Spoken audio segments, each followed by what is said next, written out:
Magandang hapon mga bata. Ito po ang inyong guro, si Teacher Grace. At ang asignatura po natin sa hapon na ito ay ang Mother Tongue 2. Tayo po ngayon ay nasa Module 6, ika-6 na linggo. Ang paksa po natin ay tambalang salita. Layunin, pagkatapos ng araling ito, inaasahan na matututuhan at maisasagawa mo ang mga sumusunod. Una, nagagamit ang tambalang salita sa pangungusap. Bago po tayo magtungo sa ating aralin, ating pong subukan sagutin ang ilang mga katanungan. Panuto, piliin at isulat sa patlang ang titik ng angkop na pangalan ng larawan sa bawat bilang. Ang unang bilang, ang unang pilian, letter A, bahaghari, letter B, bahay kubo, letter C, batubalani, letter D, batingaw. Okay, letter A. Magaling mga bata, yan pong larawan ay isang bahaghari. Pangalawang larawan, ang pilian, letter A, kapitbisig, letter B, kahilera, letter C, kapitbahay, letter D, katapat. Okay, magaling mga bata, ang tamang sagot ay kapitbahay. Ikatlong larawan, unang pilian, hating gabi, ikalawa, letter B, bahaghari, letter C, takip silim, letter D, balikbayan. Tama mga bata, yang nasa larawan ay nagpapakita ng hating gabi.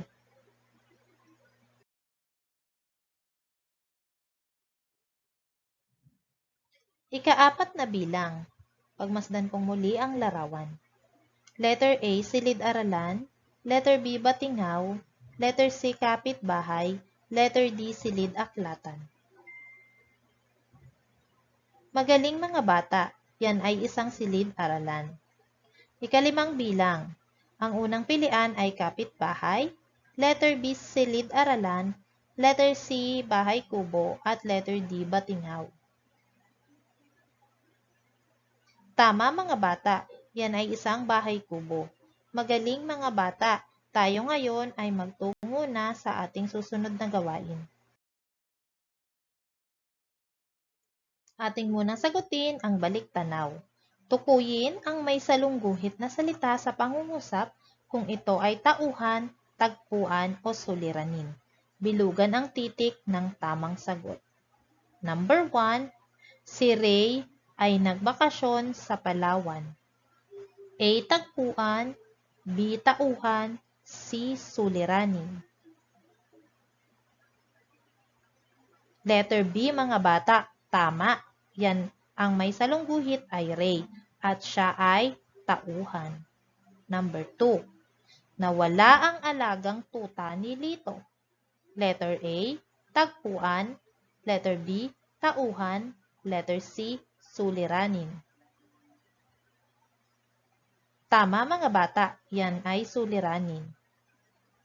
Number 3, sa hardin nakita sina Nora at Kara.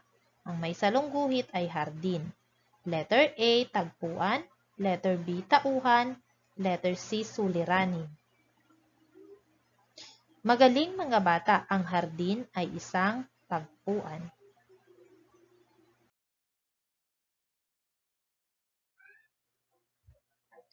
Ika-4 na bilang. Masayang naglalaro sina Paula at Bing sa parke. Ang may salungguhit ay sina Paula at Bing. Letter A, tagpuan. Letter B, tauhan. Letter C, suliranin. Magaling mga bata. Ang may salungguhit ay sina Paula at Bing at sila ay tauhan. Number 5, dumarami pa ang tinatamaan ng sakit na COVID-19 sa buong mundo.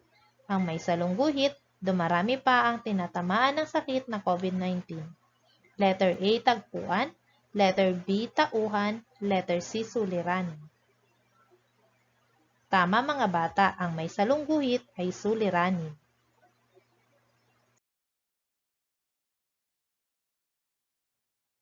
Pagmasdan mo ang mga larawan. Naiisip mo ba kung ano ang mga ito?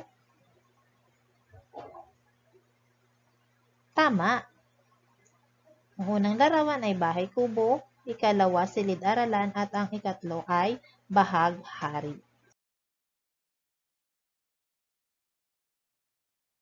Tama ang inyong mga nakita kanina. Ang unang larawan, bahay kubo, ikalawa silid-aralan at bahag-hari. Alam mo ba kung ano ang tawag sa mga salitang ito? Ang mga salitang ito ay tinatawag na tambalang salita. Ano nga ba ang tambalang salita? Ang tambalang salita ay ang dalawang salita na pinagsama upang makabuo ng panibagong salita. Ang salitang bahaghari ay pinagsamang salita na bahag at hari upang makabuo ng salitang bahaghari. Ang ikalawa naman, ang bahay kubo ay pinagsamang salita ng bahay at kubo. Ang silid-aralan ay pinagsamang salita ng silid at aralan.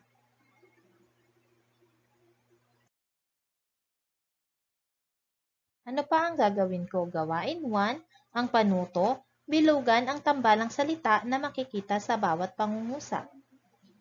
Unang bilang, masayang nag-aaral ang mga bata sa kanilang silid-aralan. Magaling!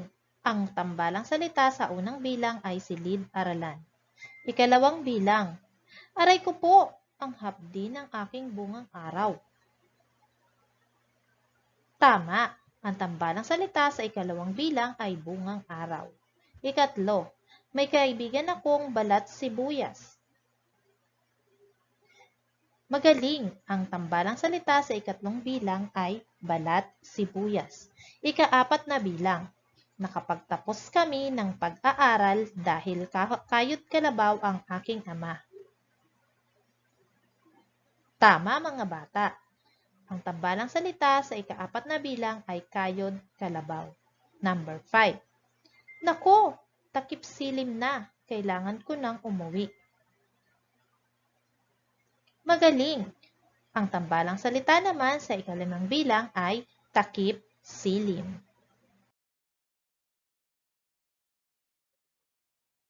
Gawain 2. Bumuo ng mga tambalang salita gamit ang mga salitang makikita sa loob ng kahon at gamitin ito sa pagsulat ng pangungusap.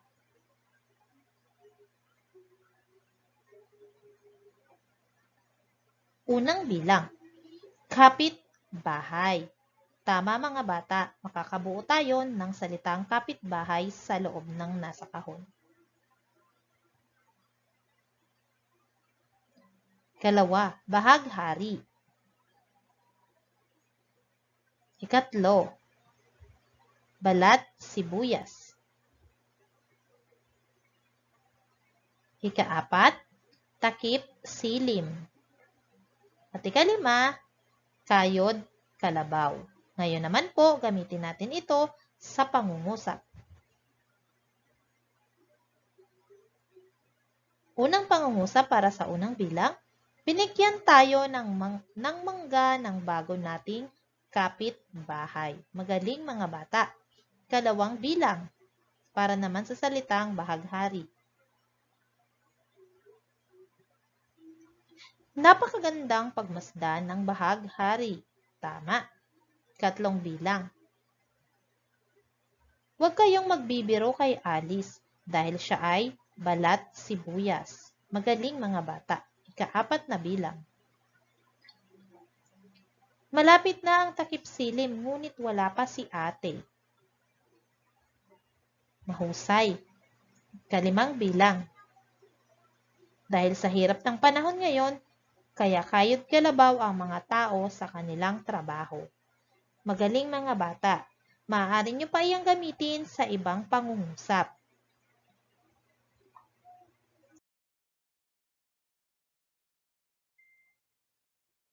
Ano nga ulit ang tambalang salita mga bata? Magaling!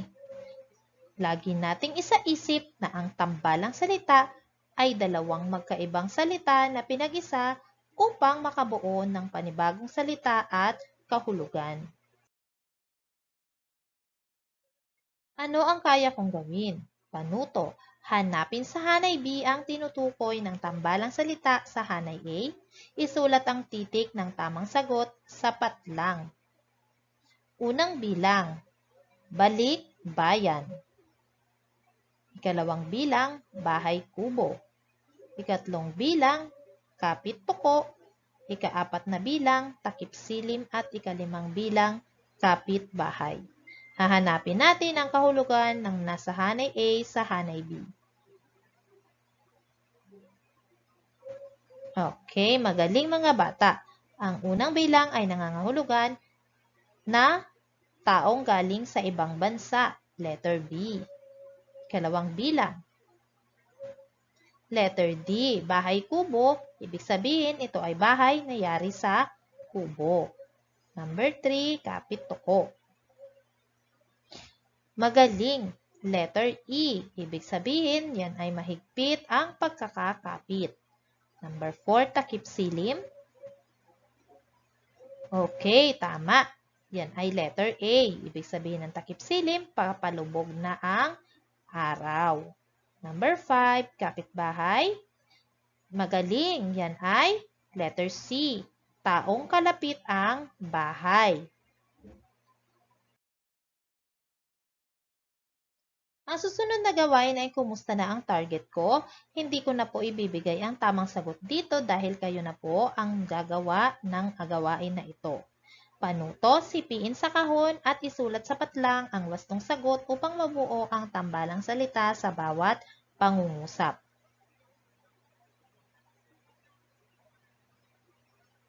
Number 1, matatayog ang mga punong blank sa kagubatan. Number 2, si Dora ang napiling ingat blank ng aming barangay. Number 3, ang pamilya nila Lito ang aming blank bahay. Number 4, sumulong sa malakas na ulan si Jude kung kaya't siya ay tila blank sisiw. Number 5, pagsasaka ang blank buhay ni Mang Karding. Isulat sa inyong sagutang papel ang tamang sagot.